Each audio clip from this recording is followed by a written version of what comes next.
Hey everybody, hope you're well. I am in Hartford all week this week, and so at least I turned around at my desk today, so at least I can look outside at what looks like a beautiful, if chilly day. Hope you all get to see the sun anyway.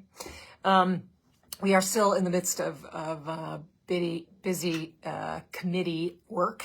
As I said last time, most committees are wrapping up. We are ramping up in finance as we in appropriations try to keep tabs on each other as we sort of work toward a budget, but we're having parallel processes now, and we're in the idea generation part of the phase. As I had a call earlier today with the CBIA, which is a business and industry organization, with their tax policy group to talk about where the finance committee is and how, they're hearing a lot of, on our side, it's mostly the proposals are mostly tax cuts, which diminish our revenue base. And on the other side, of course, it's mostly spending proposals, which increase spending. But we are in the idea generation part, which means you're going to hear lots of big numbers as we both deal with Connecticut's immediate challenges. And of course, as I've said, the challenges coming at us from the federal level, which I've described before as shadowboxing, which is, of course,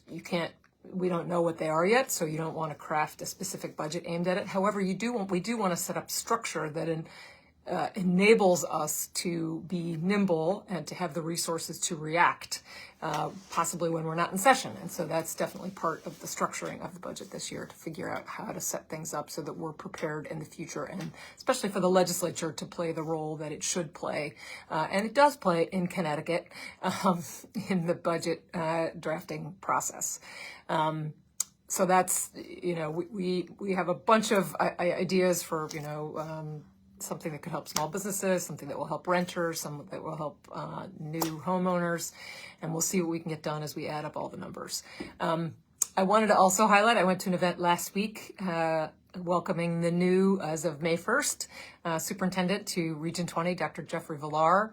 It was a really lovely event. He and his family were there. He has a terrific background of just extensive experience in all the things that Region 20 clearly valued him for in their hiring process, and it was great to meet him and to meet with the board as they start up a new page for Region 20, which has done a lot of work up to today to create that new district. They need a little bit of support, so we're trying to get that done as well. But it was nice to be together with those in that region for that event. Tomorrow we have the final meeting of the Environment Committee, and these final meetings of committee meetings tend to be long. As I've said before, they are often the most complicated bills and sometimes the most controversial bills. Those are not always the same. But we definitely will have one of those tomorrow, which I think I'll be here for possibly a long time.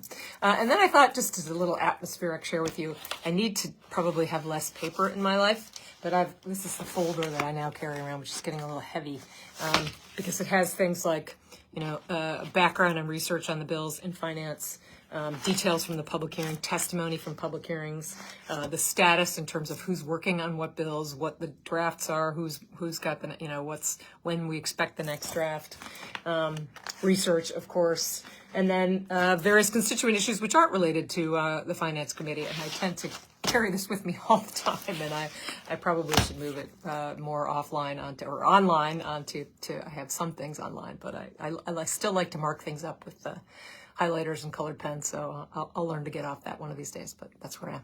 Hope you have a great weekend. See you soon.